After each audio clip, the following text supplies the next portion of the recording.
going on, y'all? How y'all feeling out there today? Ooh, It is another Thursday, and we are here live with you. what's going on with your headphones, bro?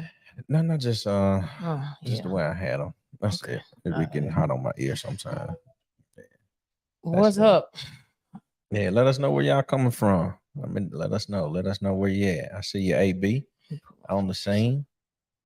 Hey, Yes, we're at a special time tonight for a special reason. We'll probably get into that a little later, but welcome. Glad to no. see y'all tonight. Glad we were still able to do the podcast. So we need y'all to share it with your friends. Let us know where you're watching from so we'll know who in the house with us tonight. Straight up. Yep. Yeah. You can also tell all your people that 8 o'clock will likely be our new broadcast time. What's up, Yeah, what's Jay? good with it, Jason? Mr. Yeah. Hercules. Yep. Man, it looked like Man, I took a bath in some Vaseline based on all these lights that hit man, me I'm on my just face. saying. So y'all tell me this, man. Natchitoches, Knackety. That's Louisiana. close to like Natchez, but it ain't. Yeah, it's They like got the meat Natchez. pies and Natchitoches, Yes, I believe Natchitoches that's what got it is. meat Yeah. pies and sausages. So tell me this, y'all. Is it just me or I feel like I'm raising my kids wrong, right? So yesterday, we at the shop. I plead the fifth before he even finished. And we tell the kids that we are eating leftovers. They like, hey, well, what we eating for dinner? And Crystal was like, well, we got some leftovers from yesterday. We can eat that. So they kind of sit and plot for a second. Then they come to me and say, hey, we don't think we want to eat leftovers. Like, okay, well, why is that? Clear indicator that you're raising your kids wrong because they actually had the audacity to tell you Yeah, what they did not want to eat. You know what? So that's that's a indicator clear number one. indicator. But continue with your story. So so then they say, I said, well, what do y'all, what y'all want, or why y'all don't want it? It was like, well, we had it yesterday, and we actually had chicken at school today, and I don't know if we want it, like tonight. And I was like, well, I don't. They had fried chicken. Yeah, like some type of fried chicken at school or something like that. Yeah. So I was like, okay. I said, well, you may want to tell your mama, I'm gonna stay out of there because she, like she cooked it. I don't want, hey, look, I'm gonna stay out of there, but I think you need to eat what's at home. Reason number two that he raises his chairs wrong because he got to put them over here to me to tell. Look, they came to me on the side, on the slick. So I was like, she said, AB said, okay, don't eat it. Hey, well, that's kind of what happened. I said, well, look, what I was feeling about that situation. I said, my mama would say, you go eat it before it eats you. Hey, so we get home and they rummaging. My baby girl done put some cereal in a bowl and put almond milk on it because she don't want to eat baked chicken. Yeah, she don't want to eat baked chicken and the rice and stuff like that. And I'm like, have you even eaten cereal with almond milk before? She was like, yeah, we do it all the time. I was like, man, that look like dingy.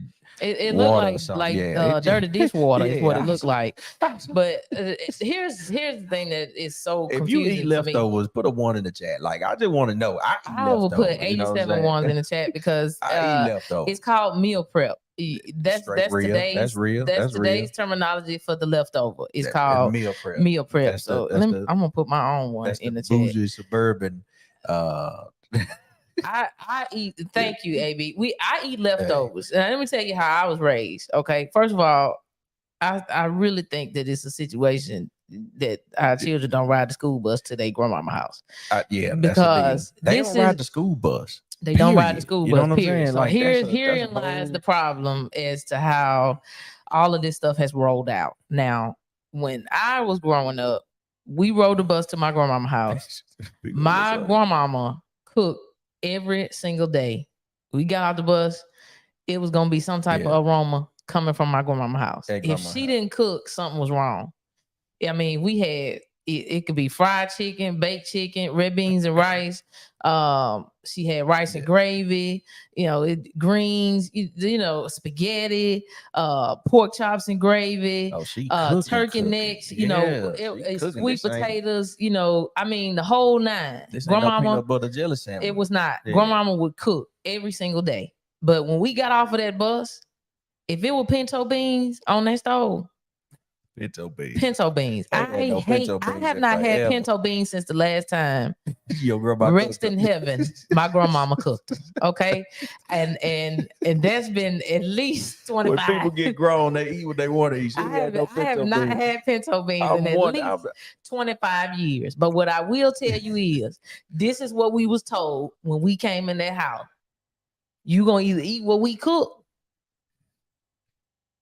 or you gonna eat what we cook. Simple as that. It wasn't no option. Like you said, it was you gonna eat it before it eat you. Yeah. And here is what happened with our kids last night. I'm thinking in my mind, when I was their age, if I didn't eat the food, I felt like it was gonna be no other meal provided, not just that No. day, but I wasn't gonna eat again until I ate what they had prepared for me that day. Meaning, if it was Tuesday, if I didn't eat them pinto beans, I was so scared. I thought that I wasn't gonna get a meal before Thursday. Yeah.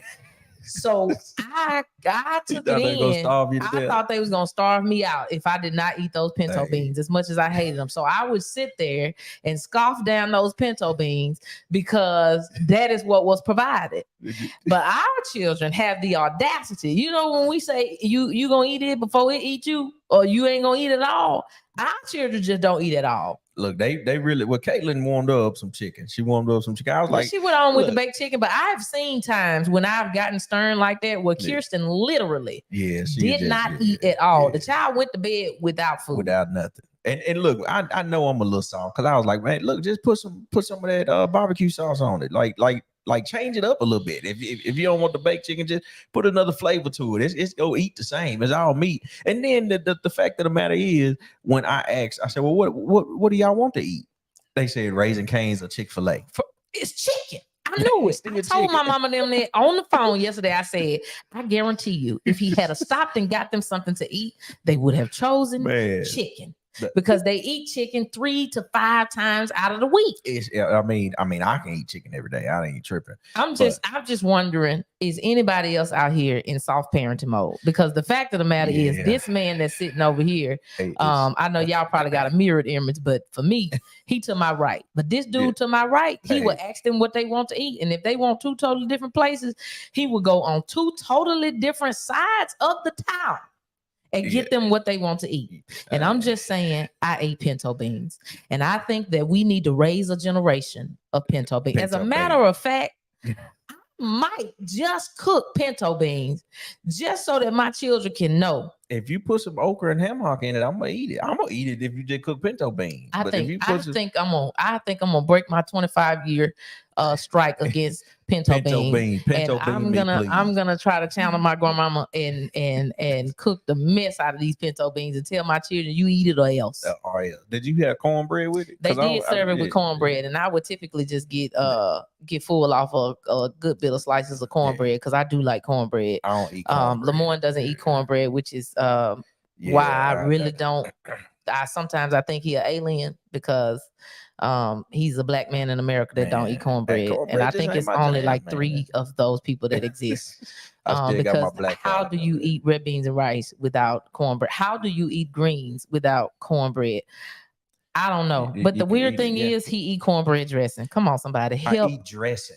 Now, whether it's cornbread dressing, it got What it other got way do you duck make juice, it a got dressing? onion, it got bell pepper in it, it got meat in it. It It's doesn't not matter. as granular as regular cornbread. It doesn't matter. The Yeah. AB said And you my can put kids cranberry sauce on it. are thugs. So now I They can't can with the butt soft sauce. parenting. Yes, I They at the 8. They at the 11. should have raised some tougher kids. I think it's pretty much ingrained in them now that they think, that they have an option as to Bruh. what it is that they're gonna eat on a daily basis. Yeah. But I mean, Jameer, I'm with you, man. I seriously think that my daughters, like, they wait for one another to say something so that they can say the disagree. opposite.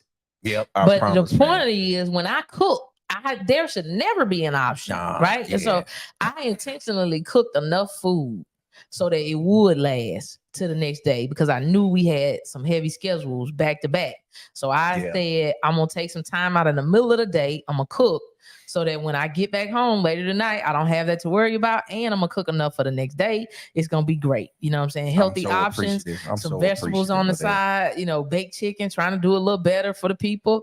And lo and behold, these children say, enough of that. We've had a day of chicken. Let us not. Let us not, for the second day in a row, eat the chicken. I went all the way down the rabbit hole of, do you know that there are children in Africa?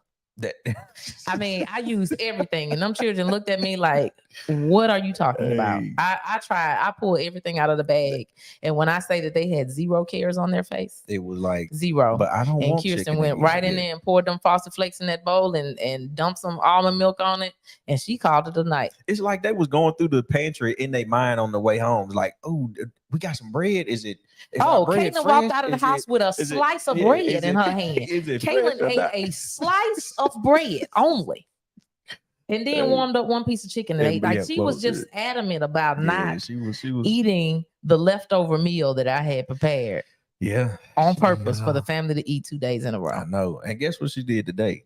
So we sit down to eat it. She was like, well, I volunteered to provide lunch for their, what is it called? The app, when you have the counselor or whatnot, that session or whatever. It's so advisory for their advisory session. Yeah, for their advisory session. She providing lunch for what day? Like next Wednesday. And I said, Caitlin, Wednesdays are my busiest day. Like that's my busiest day. How is it that she volunteered to do so? I said, that's what I said. And then I was like, well, you may want to look 11. How do the teachers ask the children to volunteer? I said, you may want to look at the Chick-fil-A app and see what the catering thing is and let me know so you can pay me for going to do this. Oh, she's gonna pay. We're gonna use all of her coins from exactly. I was like, leftover birthday money. She said, I have to pay. I said, yes. I said, how many people in there? She said, I was thinking I was gonna get 60 nuggets, 230 pieces, and 11 fries. I was like, you may want to look at the price to get a pan of fries because you go spend more if you. I just want to know. I just want to know. Can we put a 2 in the chat if y'all have activated soft parenting? Because I don't want to feel alone out here in these streets. But I did tell my children. I kind of gave a little drop. I was like, y'all should watch the podcast tonight because I knew we was gonna be discussing them, pretty heavily tonight. So but I hope that they are watching. But you know what Caitlin hit me with? As I turned in the driveway, she said, why do my experiences have to be your experiences? Like that's not why do I have to live the way that you say that you lived, when you grew up? If y'all ate leftovers, 2 or 3 days in a row or whatnot, why do I have to do that? Do I have to do that? What did you say?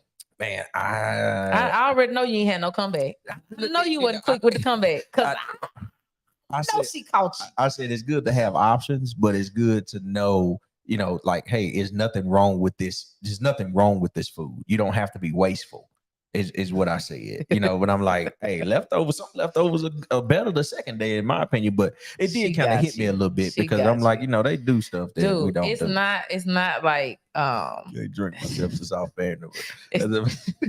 It's not like we are taking them on summer vacations and getting a 1-bedroom, a 1-bed hotel room and asking all 4 of us to sleep in the same bed and couponing it through the situation. You know what I'm saying? Like the trip was the vacation. We didn't do nothing when we got to the hotel, but go to the hotel pool. I'm saying our experiences are not their experiences. I get that.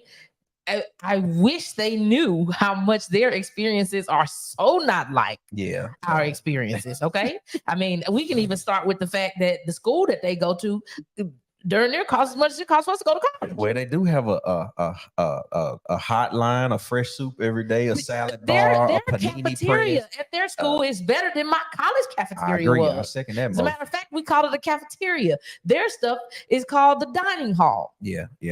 My God, it is different. It is different. Anyway, they get fresh fruit after practice. Venting is now over. We do have a topic to talk about, but it's still in line. It actually was inspired by our children, which I hope you're watching. Mama, send them a text message telling them they need to tune into the podcast because these kids, they need to learn something today. They need to learn something today. Anyway, so today's episode is called The Coach's Corner.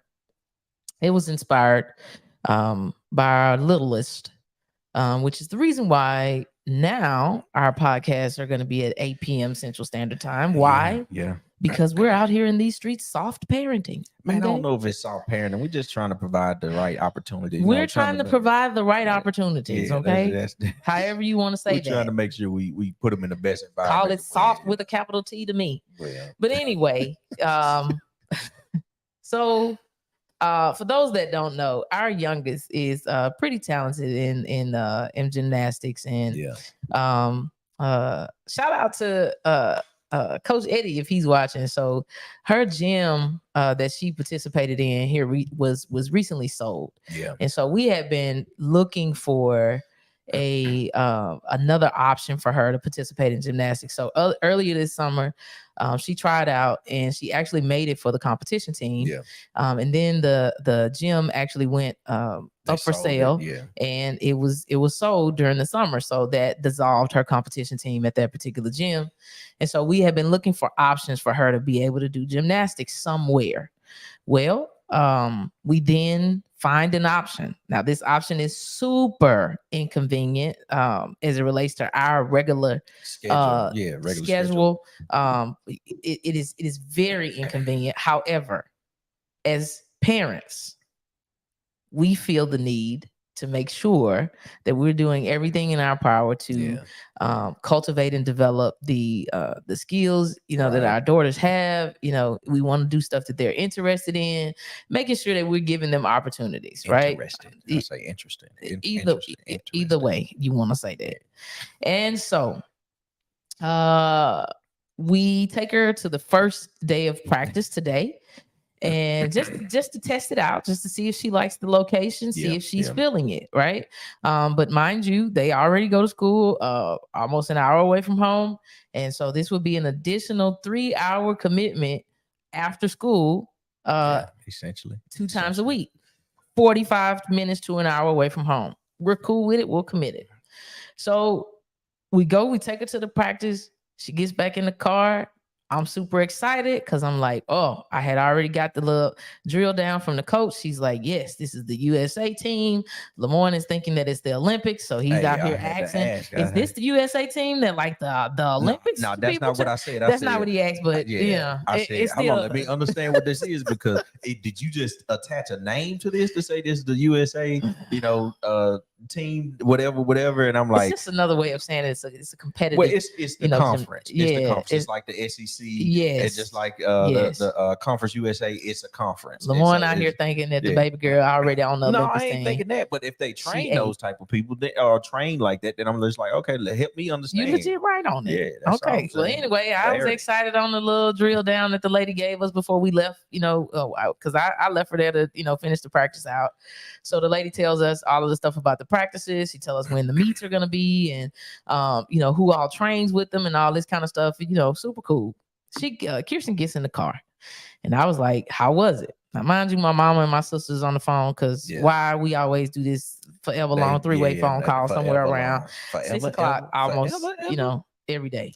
So anyway, I'm on the 3-way call with my mama and my sister, and she gets in the car. My mama dropped the question before I get the question. How was it? I'm like, it's my kid. That's how she said it. How was it, Kirsten? That's how she said it. Yeah. Okay, then. And so I said, man, I went in the car. I'm trying to find an opportunity to ask myself? So I'm like, Kirsten, how was it? And she was like, it was okay. Now, in my mind, not only did I, hear all of this stuff that this lady said, I also saw the price tag that was attached to the additional 3 hours after school that we would have to commit, all of the weeks that we would have to travel. It's a committed commitment. But it's dollars connected to this thing. Yeah, so I'm like, now, it's a lot of commitment going into this. And you done got in this car and said, it was okay. Yeah. And so, my heart dropped a little bit, and my mom was like, "Oh, I guess she ain't like it." Hey. Like, here's go. There it is. So I say, "What's the deal?" And then she responds, "Well, one of the coaches was kind of strict." Now, the athlete in me said, "This gonna work." Yeah, exactly. Like this. This is easy. This You know what I'm is saying? Like, we have found the gold mine. Yeah. You got a strict coach. Do you know how Let's great go. it is? Yeah. You're about to be. Now I'm thinking, I'm raising an Olympian. Yeah. You're about to be the next song. Like, in my head, I'm like, this is great.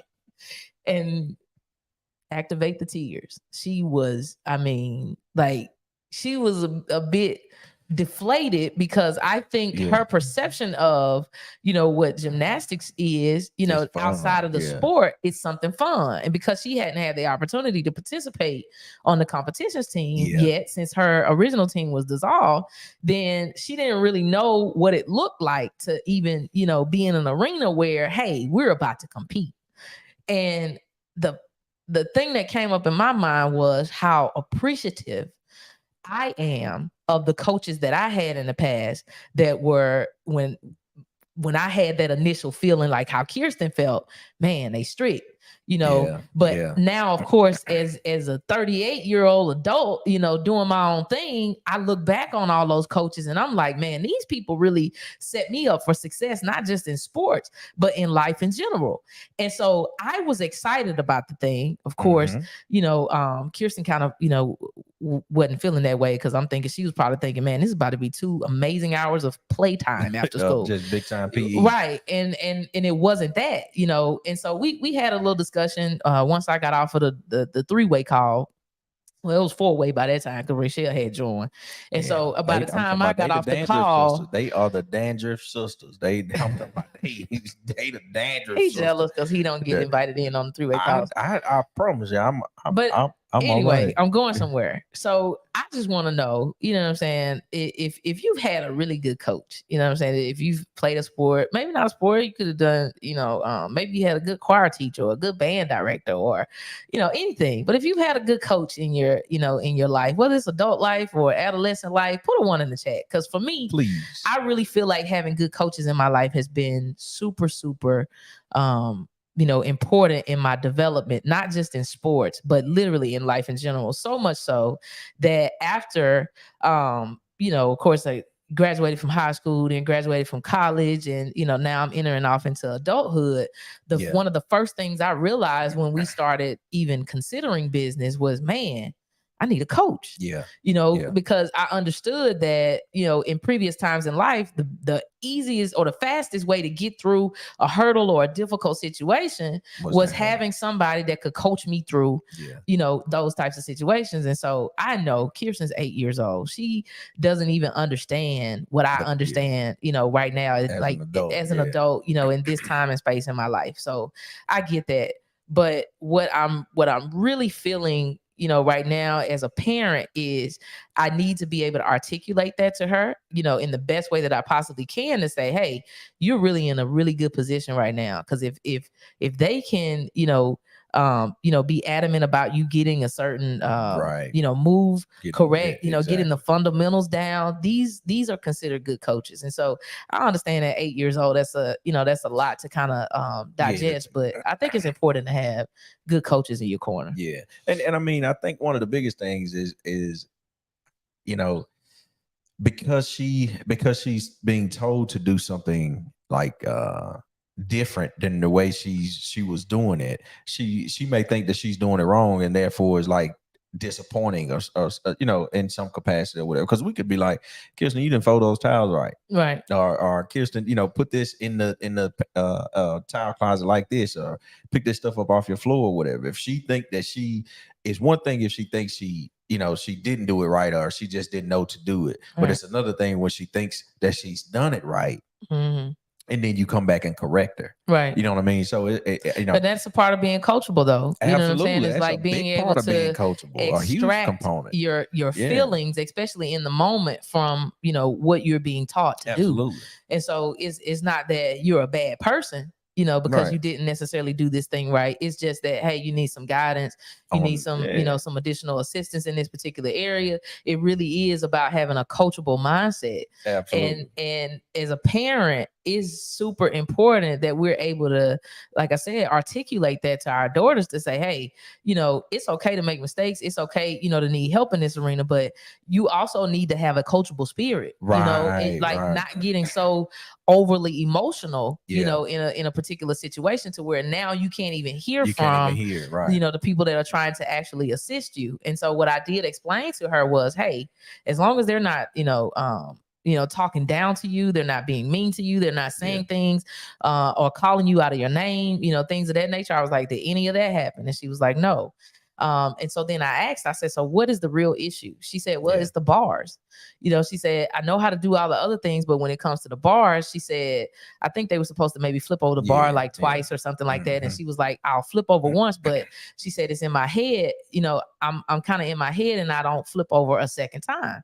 I said, well, baby, what that requires is more practice. That's exactly what it is. I said, you have to be able to put yourself in a position to where you can practice this enough times to where it becomes second nature. Right. I said, so your coach is gonna help you to recognize, hey, you missed the second turn. Not saying you're a bad person, not saying that you can't accomplish it, but hey, you need to be conscious now that you need this second turn. And here's how we could possibly do it. Yes. But when I say this is how we could possibly do it, and it feels a little awkward or feels different or it hurts a little bit, that's the part that starts to make you withhold a little bit. And I think that's the part that we transition to, that's what transitions with us as adults.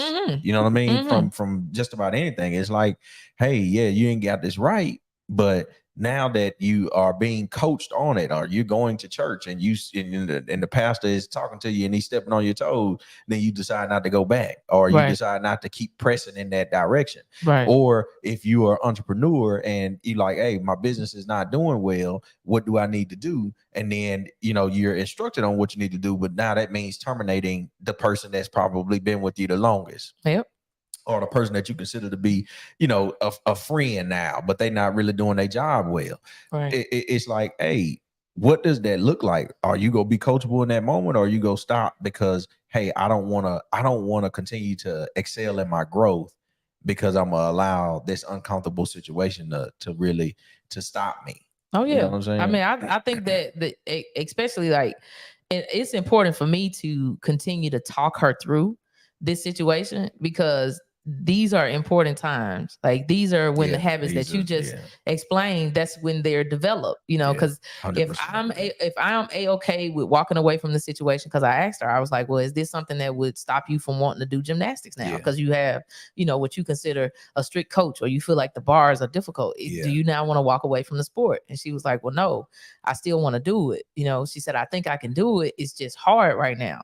And I said, well, that just shows that there is room for improvement. That just shows that if you put the practice in, you can definitely get better in this area. And because there was a time she couldn't flip over once. She couldn't flip over once, and I think that it's important that we cultivate those types of strengths, I guess, in her now, because as an adult, that just looks like us walking away from a situation because it's tough. It looks like us not having difficult conversations because we don't want to deal with the stress of it.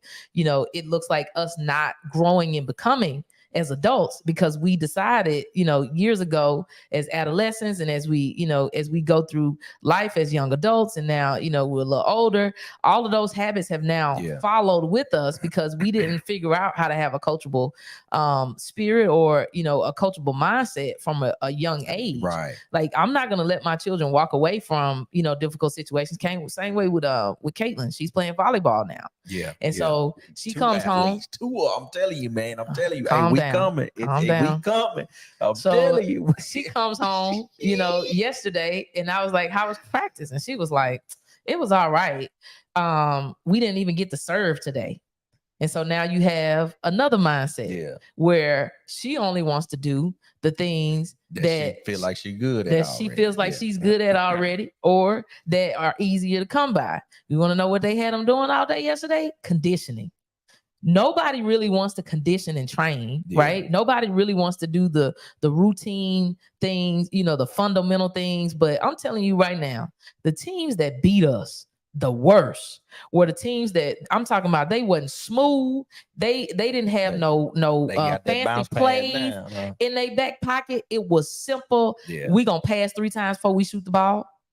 Little stuff. When we go for a layup, we ain't doing nothing fancy. We gonna keep it. We gonna keep it super routine. You know what I'm saying? Like, it was the people that had the fundamentals down pat. They had conditioned and trained inside of the fundamentals.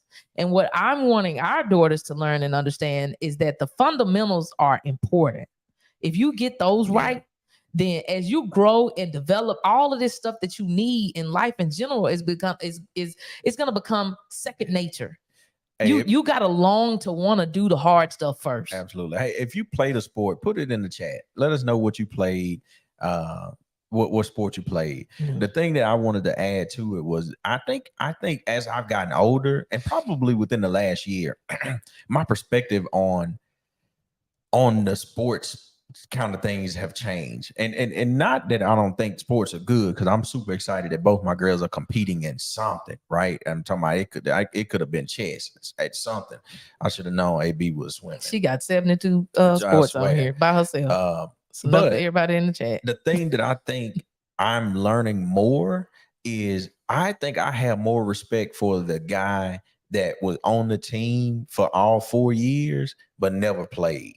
You know what I mean? Like, but he competed, he stayed in, like he got better. He was coachable, or she was coachable, but I'm thinking from my perspective, that person, because that's what because a lot of the people that were on the team that had natural talent, right, that may have started or something like that was the front runners, those people can tend to be weak-minded because they don't think that they have to put in the work anymore, because they're already on a level of quote unquote excellence based on the arena that they're in.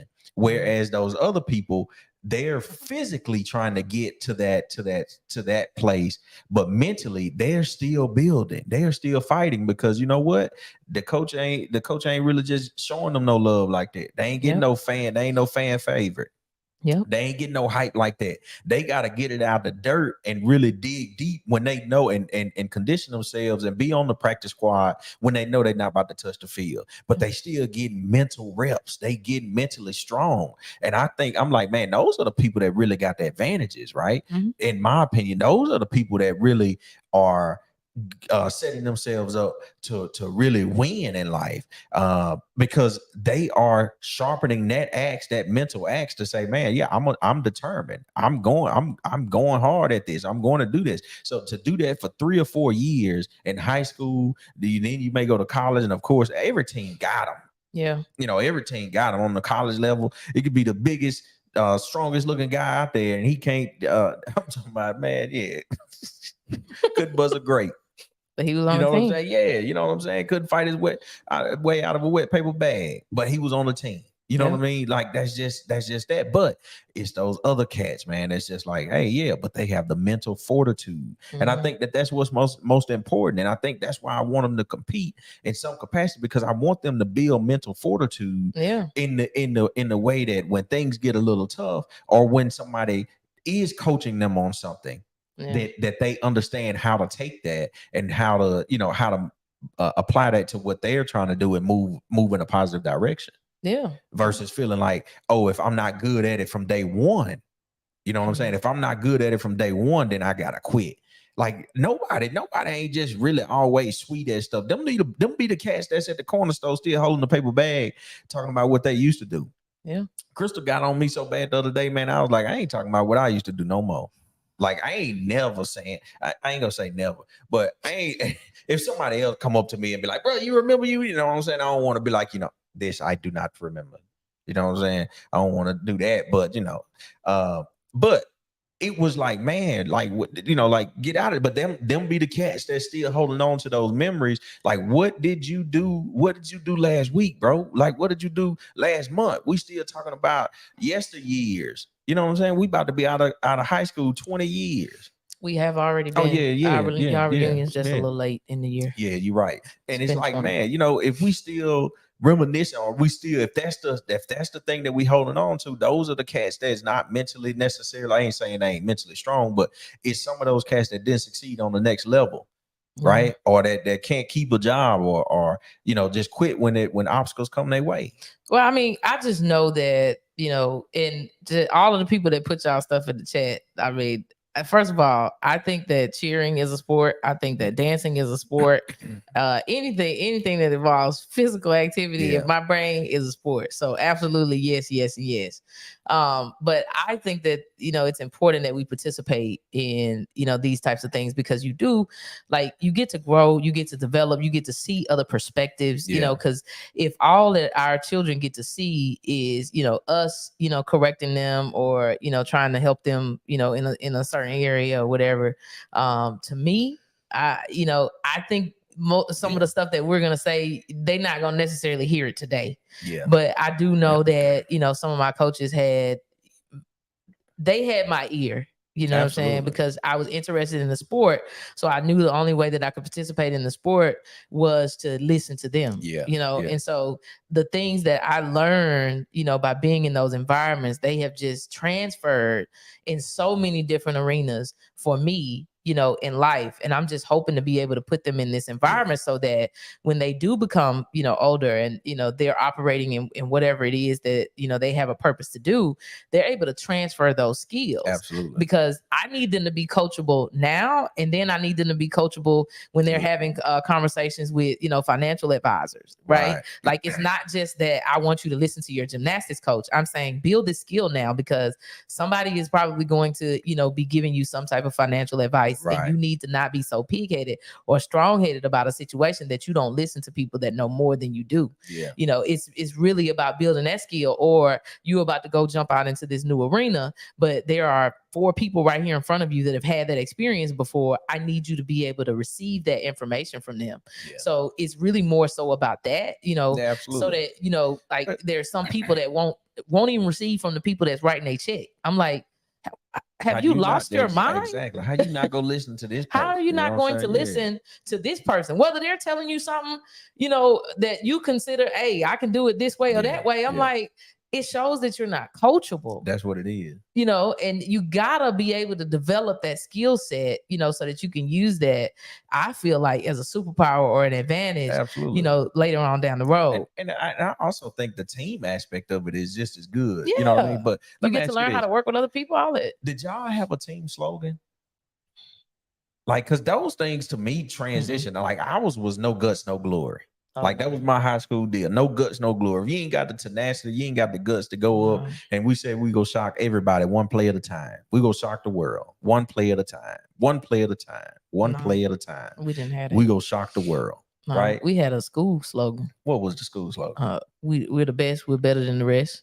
That was just our class deal, wasn't it? The whole school? Yeah, it might have been just our class deal, because we did feel like we was best. We was the best. If y'all had a school slogan, put it in the chat. Let me see what y'all's was. Ours was no guts, no glory. Yeah, like that was it. And then it was we go shock the world one play at a time. But that was more like a in the huddle type deal. But we had no guts, no glory on our shirts and stuff like that. But that's something that transitions. When I feel like I'm coming up against some tough stuff sometimes, I'd be like, no guts, no glory, man. Like, you got to, you got to muster through it. Some things that I think about,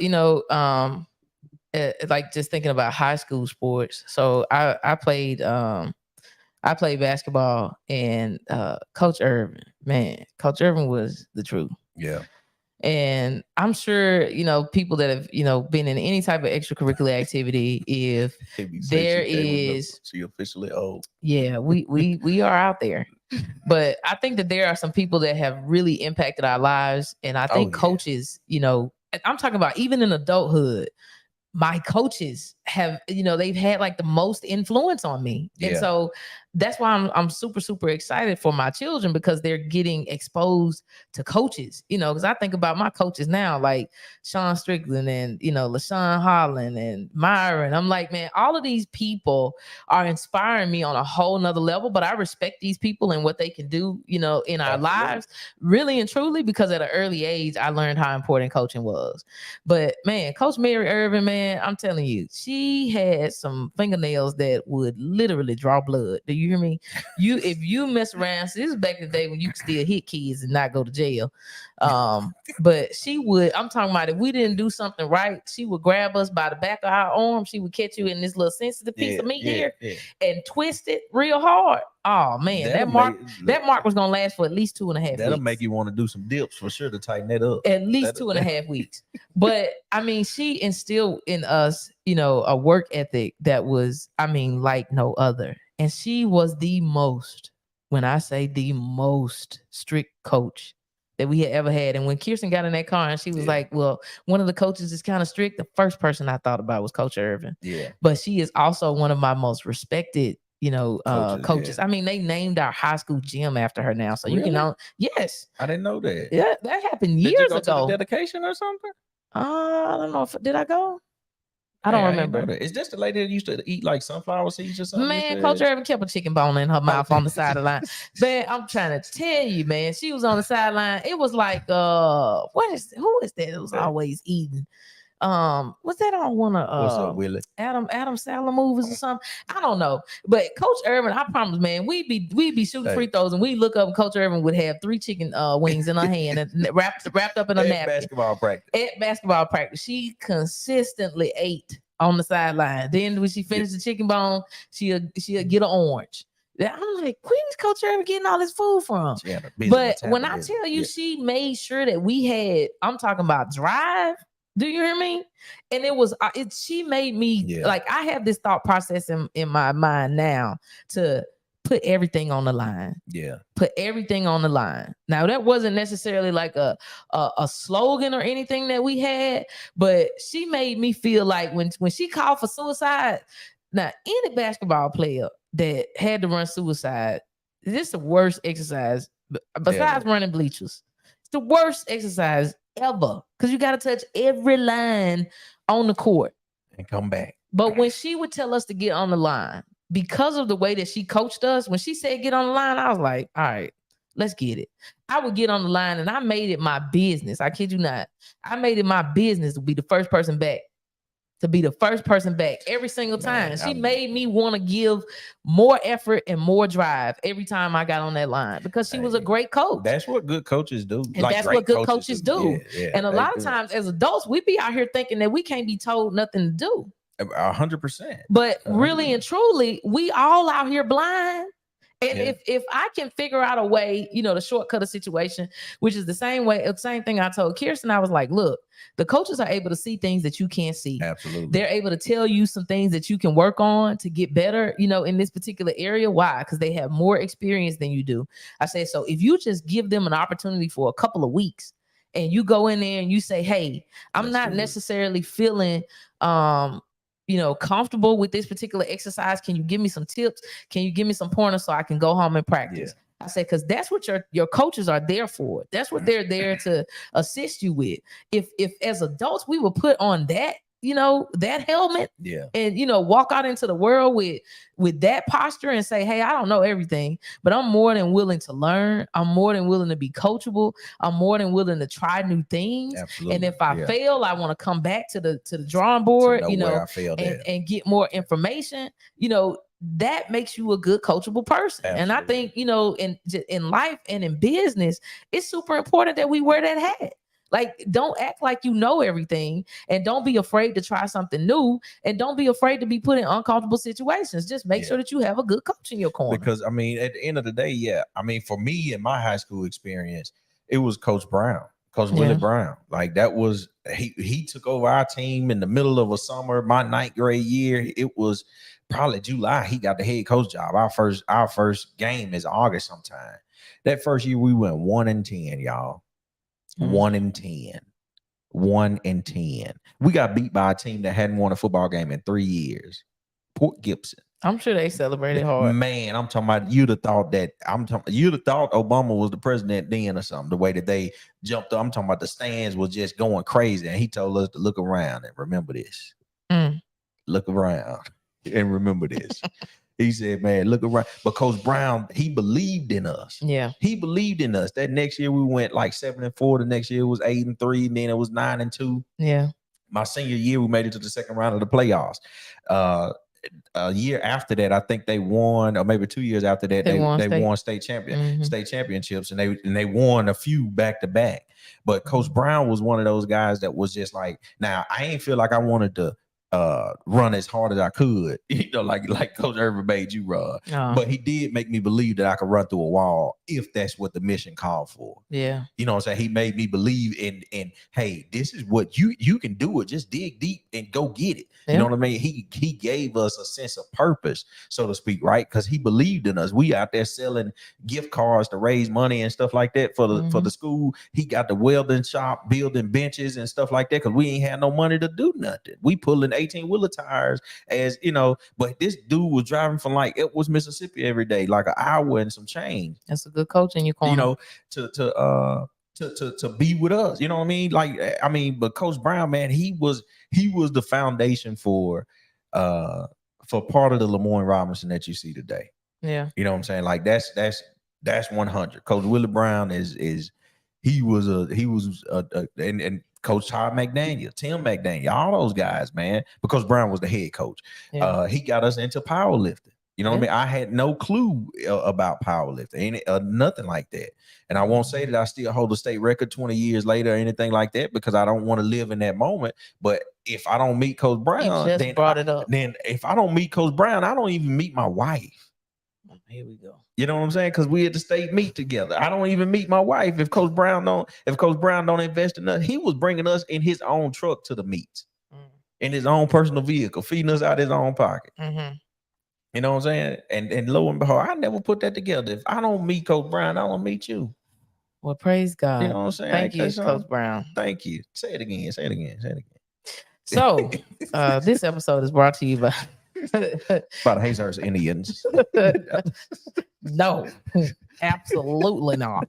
We're not doing that. Don't be like that. Nah, I want my daughters one day to be able to, have sentiments like that about, their coaches and future coaches as well. Like, I want them to be able to recognize that there are people that are going to be different, than what you're accustomed to, but they mean well, and absolutely. And we can't be sheltering them, and that's the thing. Making them think, that it's A-okay to run away, from a situation because it's uncomfortable. Because now we're cultivating bad habits. So you say you don't want to go talk to the coach and ask him what did he say to her? Nothing like that. I'm never gonna be one of those parents. You know what I'm saying? Like I said, when she got in the car, I was excited. I was like, yeah, they got a good. Because as soon as she'd have been like, oh my God, I love it. I'm gonna be like, I'm paying all this money for her to be babysit for extra 2 hours. Now I know that we actually are investing in her learning new skills. And that's it. That's a difference maker, and that's a kicker to you parents out there that's going out here talking about why you telling my child X, Y, and Z and this, that, and the other. No, you got to be able to recognize, you know what I'm saying, when your child is in a good space, right? When they're in a space that is going to help them to grow and develop.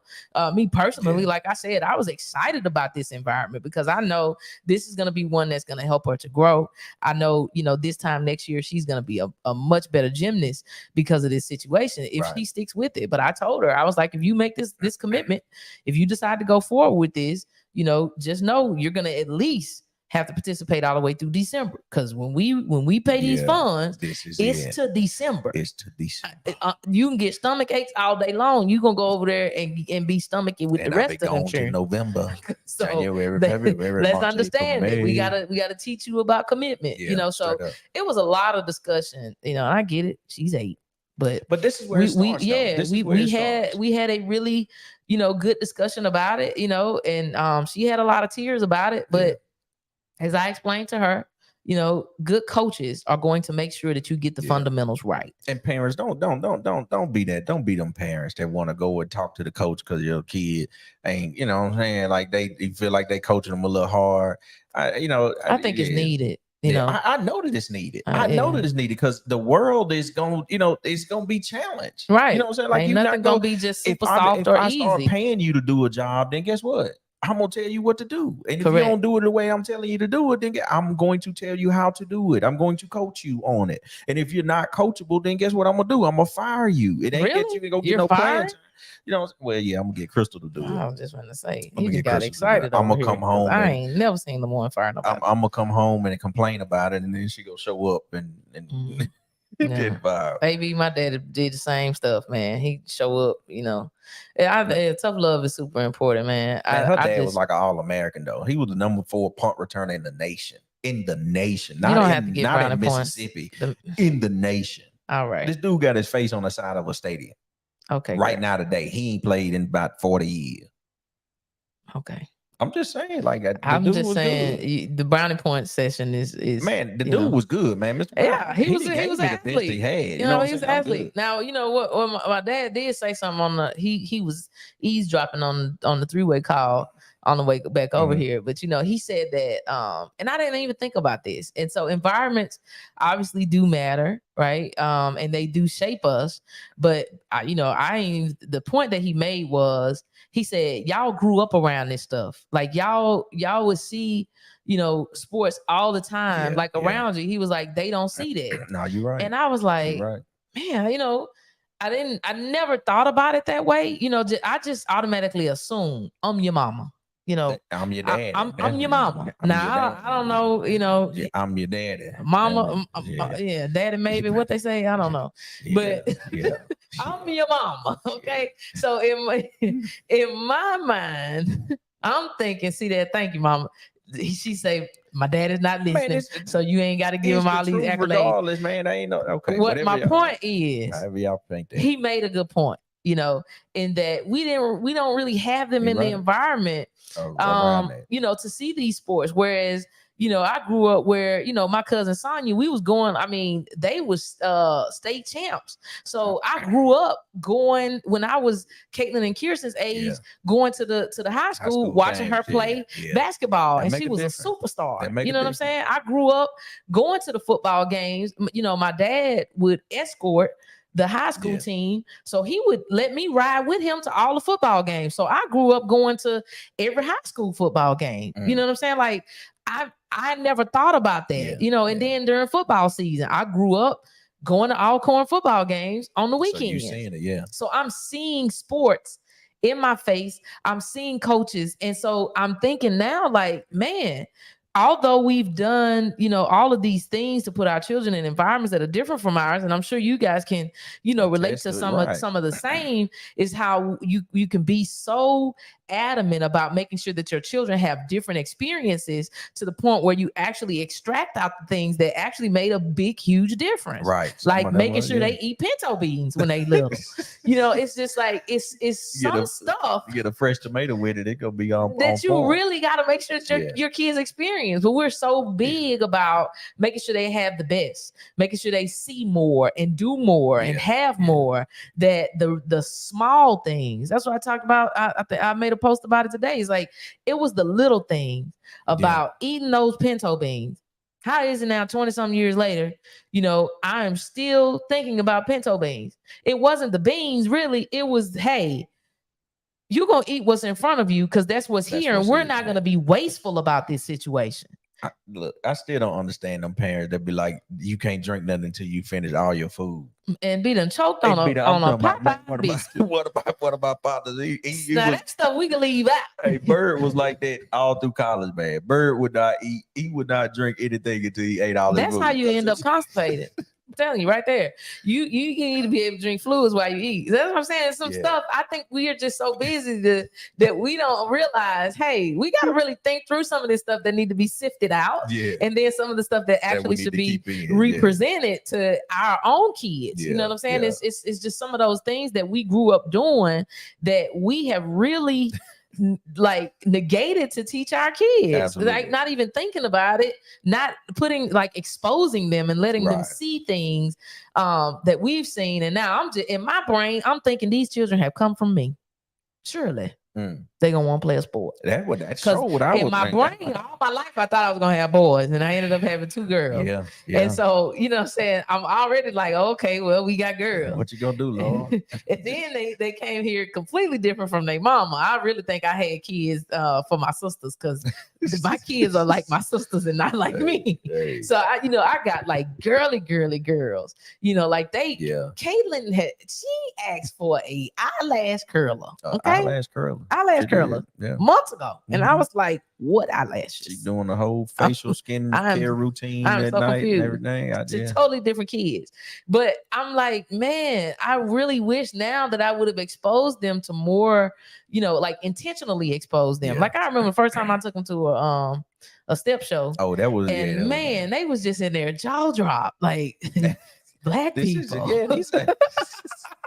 And it wasn't even at the HBCU. It wasn't. Maybe we should try to make sure they go to the one at Alcorn. Oh, that would be probably even more shocking for my kids. But I was just like, man, they really haven't been exposed to a lot of the things that shaped us, into being who we are. Like even in some of our habits, some of the things that have made us big, good in business. Like we didn't even think about that. And so when my dad said that earlier today, it really made me think about, hey, we really need to put them in environments, where they can see this as normalcy. Because for them right now, they don't see a good coach as being a good coach. They see that as being hard. He just it's a mean person. Right, exactly. Yeah, it's like, no, talking to me tough. Or that's whatever. That's not what that is. And that was, I don't know, because I was that girl say her son visited the HBCU. He needed therapy. Hey, I'm telling you, that exposure now, that melanin. That's why we're gonna do some tailgating this year for football season and put our children around some high stepping man, some seasoning. Yeah, about that swinging that tuba a little bit, because they not know right now. But no, I was a water boy for 5 years. Right. All while my brother played high school ball, I was a trainer. I was the team manager. You know what I mean? You can't tell Caitlin to be no water girl. Yeah, man. But that was I knew what to expect. Because I've seen how the coaches talk to other players. You know what I mean? So it was like, oh, okay, well, yeah, I already know what this is. What this is or whatever. So I think to your point and Mr. Brown's point, I do think that makes a difference. Because if I just come straight off the street and I'm like, man, why are you talking to me like that? You know what I'm saying? Like, why you on me, man? I like what's the deal? That's just that's just what it is. Yeah. You know what I'm saying? So I do think that helps. Yeah. I mean, like I said before, I'm super grateful for every coach, what I'm saying, that I've had down the line. And, not just as a young person, but I'm just grateful that I learned that lesson, when I did. And for me, I really do feel like it has made the world of difference. It has. For me, growing as an adult and then understanding how important coaching was for my business as well. And a lot of people, even now, even as big as coaching is, what she said? It's a problem if the coach is not yelling. That's when you get nervous for real. They come when they ignoring you, exactly. When they ain't talking to you at all, you might as well just go ahead and quit. Yeah. Well, I'm like, man, and it's a shame though, because the coaches that we knew to be great coaches, those types of coaches would actually be shunned, in this day and time. You know what I'm saying? It's like, oh, my kid ain't playing. Well, they don't deserve to play. Man. My kid didn't get an award. Well, they didn't do anything to get it. Listen. I'm like, don't give my kid what you call them, a participation award. No, I know. Keep that to yourself. No, don't just put my kid over here because you think that if we don't, we gonna pull them out of school. I'm talking about, I want them to ride the bench if they supposed to be on the bench. Yeah. And if they don't understand that they need to do the work to get off of it, oh, come on. I know that's like that. I want to develop in them a coachable spirit to get them to grow and become the athlete that they want to become, instead of just thinking that it's supposed to be handed to them. But for me, I want those coaches in my kids' life, because I understand the big difference that they made for me. The same way now, even with my coaches now, I mean, they ride my back when I ain't doing something right. And even though I'm an advocate for having a coach. It still rubs me weird. It could, because there's still moments that's of being uncomfortable. Yeah. You know what I'm saying? Like, man, hold on. Okay, then. But iron sharp as iron. I want to be sharp.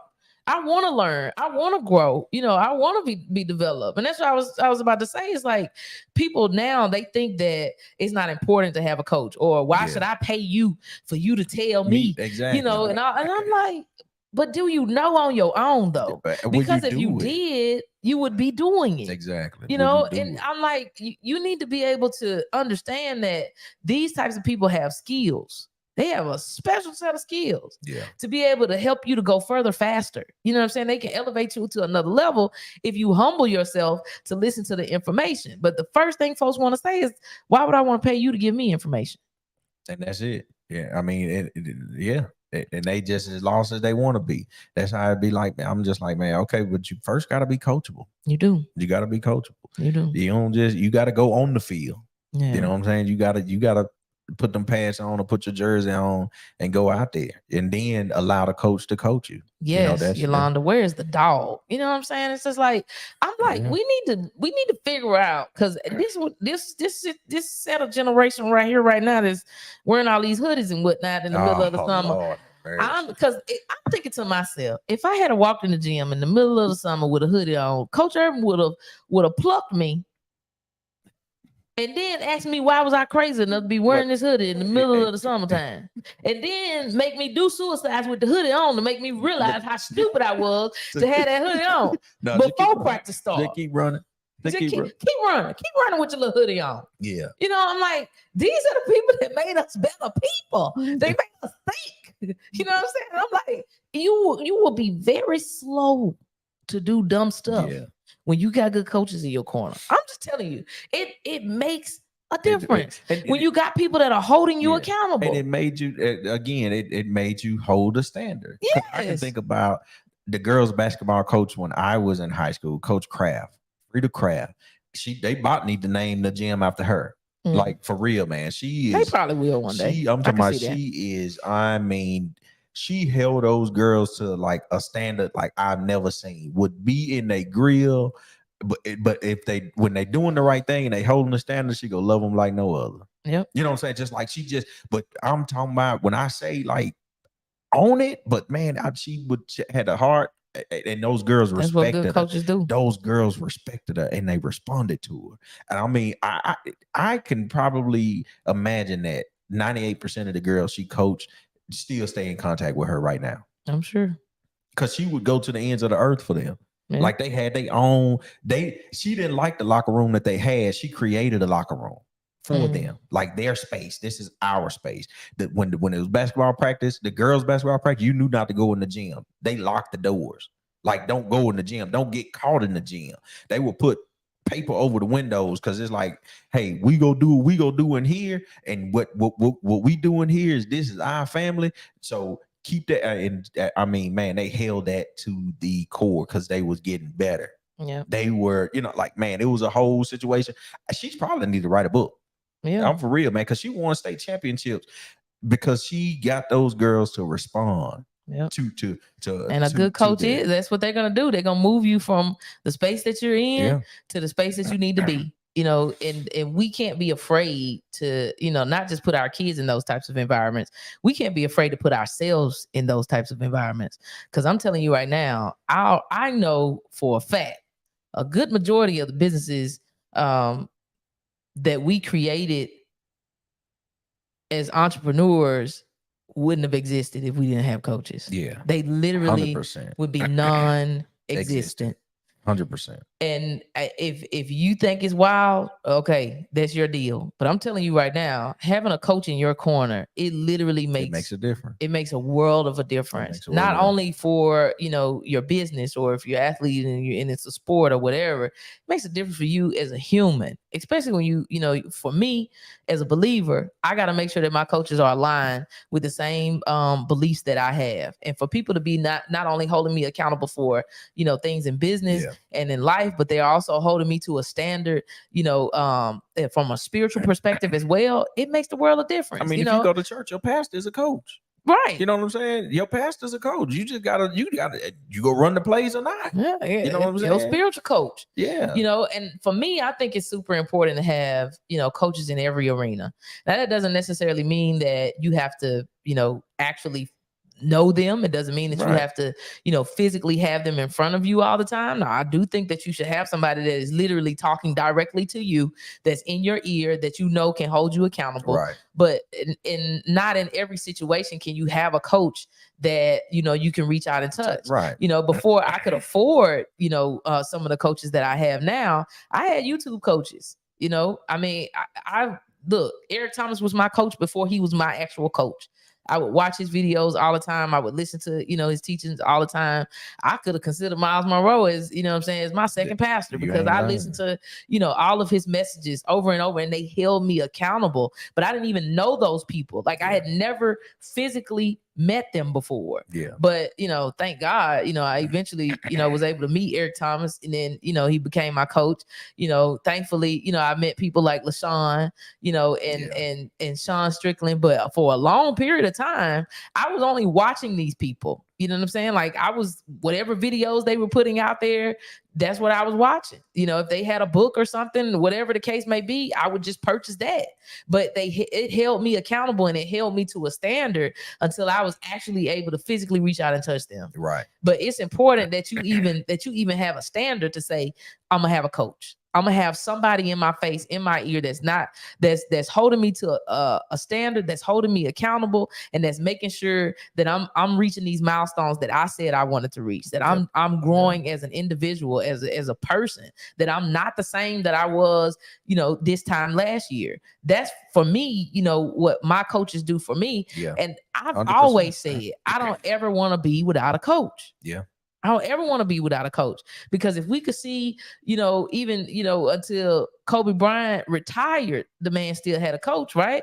And one of the best to ever play the game. Same thing. Michael Jordan, you know, all of these people, you know, Tiger Woods, still with coaches. These people are making multi-million dollars in whatever arena they're in. It's arena. You know what I'm saying? Still. A swing coach, a shooting coach. Got all kinds of coaches. And so if we are looking at the best people in the world, and that's what I'm wanting my daughters to understand, that even the best in the world have coaches. They hire people to be strict to them. Yeah, you know what I'm saying? They do. They pay millions of dollars for people to be strict on them. And so if you could see the best athletes in the world that are participating in whatever arena that they're in, and they solicited the assistance of a coach, what makes us any different? Yeah. What makes us any different? It ain't nothing new under the sun. These folks is teaching us what it is that they need to know. A bad mindset. That's what makes us different. Absolutely. A bad mindset, thinking that you don't need it, or that you go figure it out all on the solo dolo. And it's like, it ain't meant to be that way. Seek wise counsel. Yeah. Seek wise counsel. Don't be afraid, to get information. Don't be afraid for somebody to rub you the wrong way. Don't be afraid to learn something new and different, to challenge yourself in a situation that, as of now is, super uncomfortable for you. But at the end of the day, if you could put in some reps in those areas of which you're uncomfortable, I'm guaranteeing you, you're going to be better in that space. Yeah. And that's the advice that I gave to Kirsten. Put your best foot forward, listen to your coaches, implement the fundamentals. And I guarantee you that when you do that, you're going to be better on the bars, period. Absolutely. Not to mention, we done bought a whole gymnastic set. She got some bars and the mats and all of that stuff. I said, we have to put in the practice. You got to put in the practice. Don't expect to go to the game and play in the championship and you have not, you haven't practiced at all. I said, you have got to put some effort out there to at least say, I gave it the best that I could. And now I'm seeing results. Like that's how that works. But you can't go to the first day of practice. And I ain't talking to Kirsten. I'm talking to the folk that think you just supposed to come out the gate making millions in the business you just started yesterday. You know what I'm saying? Don't come out of the gate thinking that day one you open the doors that, if you build it, they will come. Yeah. You know what I'm saying? Don't be out here thinking that day one doors swing wide open, that now all of a sudden you make $1 million. No, you got to learn new processes. You got to, you know what I'm saying? You got to implement processes. You got to implement systems. You got to build a team. You got to find the gaps. You gotta see the things that your team can't see. All of that stuff in order for you to now become a $1 million business. Yeah. But if you ain't got somebody in your ear that's helping you to see those things, that's coaching you, down that lane. Oh my gosh, please don't come out here thinking that you about to get in the game awakening of business. Oh, you gonna get in there and get tumbled. Don't think you're gonna get in there and play in the championship game on day one. Man, you gonna get it's not gonna up. go down like that. But if you put in the reps every day, little by little, you wake up and you got $1 million. I told Caitlin today, she said volleyball season goes through October and then the playoffs start. I was like, oh, well, y'all gonna be still playing then. You going to the playoffs. She was like, the playoffs? Am I supposed to go to the playoffs? I was like, oh my God, yes. I'm like, yes, you want to go to the playoffs. You know what I'm saying? She's like, what's the playoffs? I was like, what? Lord have mercy. Yeah. We have got work to do. Yeah. We have got work to do. Man. From now on, they're gonna be studying sports. like every Sunday night, we're gonna have to watch a documentary on sports or something. I don't know, man. I bought a volleyball net. It should be here today, tomorrow, or the next day. We can put a volleyball net up, and we gonna make sure Kirsten out there turning as many flips over these poles as she need to make sure that she. I don't know whatever you call the two little rolls she got to do. Yeah. I got to learn gymnastics terminology, y'all, because I don't know no gymnastics terminology. But I'm telling you, by the end of this season, I'm gonna know every flip and everything I need to know to make sure that my baby girl is learning what she's supposed to learn. And I'm gonna spike this ball at Caitlin as many times as I need to help her to be a better. I'm more concerned with that than anything, because Crystal ain't gonna take no mercy. I'm gonna play her like she 8 feet tall. I'm gonna spike on her every opportunity I get. Why? Because I am building some mental toughness. You know what I'm saying, Yolanda? If my people would humble themselves, I was spike on her so many times, man. You Crystal Lee, you say you don't win until you beat me. Period. You hear me? Okay. I don't do that. Whether we playing Uno, I don't care what card games we playing with the kids. I'm gonna play you like you old enough to be my grandmama at this table. You're not gonna be my kid, and I just let you win. Because life don't do that to you. We teaching the kids how to play spades, and she mad because y'all talk across the board. Because they need to know the standard. They don't even know what spades is right now. We trying to teach them, and you over here about to be mad because we done run 10 books on. Nah, we finna go ahead and let y'all go. We finna go and let y'all go in this Baptist church. But let me tell y'all something. Listen to it. If you teach your children how to play spades, and you don't let them know when it's not okay to talk about across the table, you're not teaching them how to play spades. My children are not about to go to a function, tell people that they know how to play spades, talk completely across the table, and get smacked in the mouth.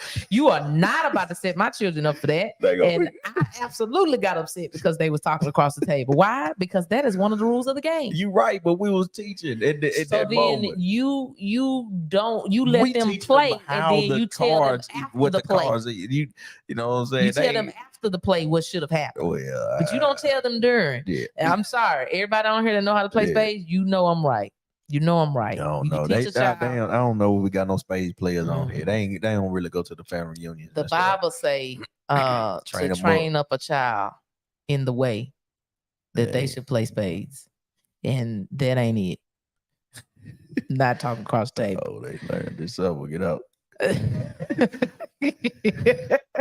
Yeah. Anyway, we've had a good time with y'all tonight, man. We about to go. It's late. Hey, the next trip we take, AB, we coming with some cards, because y'all, I'm talking about, somebody go get their black card taken. Listen, you know what I'm saying? You better come with it now. I think yours should already be taken for trying to teach my kids how to play spades while talking across the table. They didn't even know what the suits were. You know what I'm saying? This is just how far they are. I'm trying to teach them, teach them in-house before we go somewhere, and then they sit down and they're like, oh, do you have a king of heart over there? Because I have the ace of heart. So if you y'all was practicing. No. Well, I ain't finished. You don't agree yet. Y'all was practicing talking across the table. Man, it's how the you first practice game. Is how you play. This girl here, so then you play the card, and then you say, hey, you shouldn't have done that right there. You shouldn't have done that, and here's why.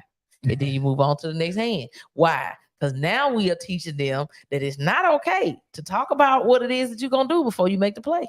I'm just saying, we teach our children how we, thank you. See, man, somebody had to teach you something, right? Somebody had to teach you something. Hey, B say they gave the Johnson the business. She said she had the cars on. Oh no, we didn't get to play, man. I'll tell you what. Yeah, next time we get together for Greenhouse reunion, we gonna play spades, and hopefully our kids will also be up to par by then. We probably need to give them a refresh because they probably don't even remember what a spade is. You know what I'm saying? We might need to hire a spades coach because I don't even want to teach them with you around. Hey, I'm gonna teach them the tough way because my kids ain't gonna get beat up because they don't know how to play spades. They're gonna be traumatized. They're gonna be all right, man. They're gonna be all right. We growing them up. They growing and becoming.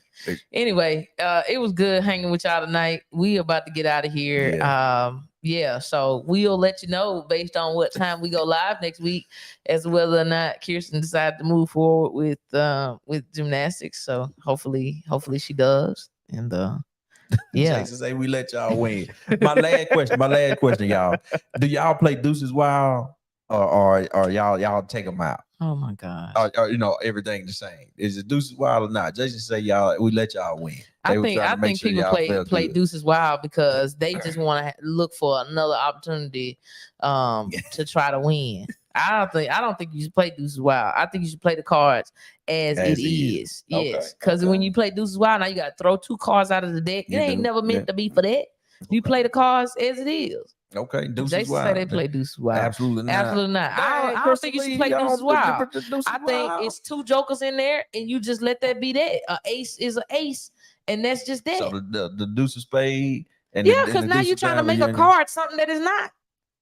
It's a whole nother podcast. That's a whole nother podcast. Trying to Joker. I knew Haywood would go get it.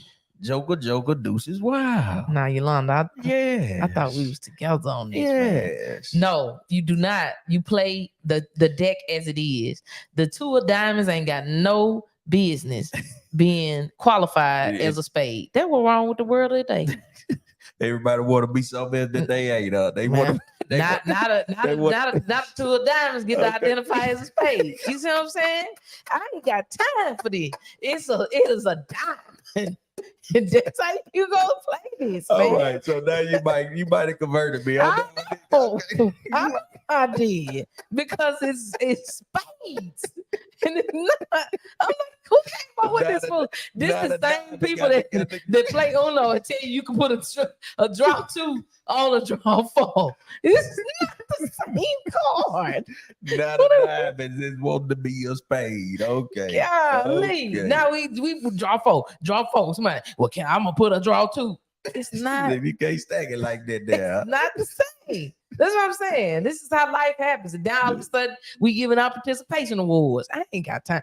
Because that's why people want to play Deuces Wild. Because now they participated in some type of way. They just by luck hoping to have a good card in their hand. I told you this was for another podcast. You done got me wired up.